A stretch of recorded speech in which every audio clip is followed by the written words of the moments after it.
Një organizatë kriminale, antarët e së cilës ishin aktiv në importimin, trafikimin dhe tregtimin e sasive të mëdha të municioneve nga Shqipëria drejt Kretës, u godit nga policia greke duke çuar në pranga 5 persona.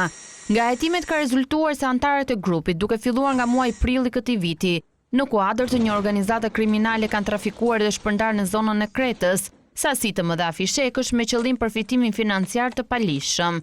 Hetuesit grek kanë zbardhur edhe skemën e përdorur ku nga hetimet ka rezultuar se të arrestuarit siguronin municionet nga një person ende i pa identifikuar që vepronte në Shqipëri.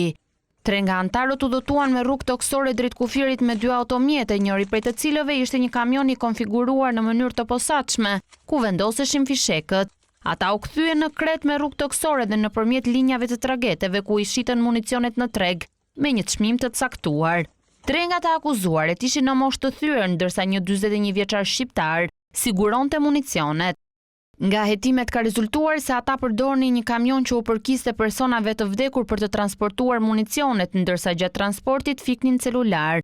Gjatë operacionit u sekuestruan rreth 24.000 fishek.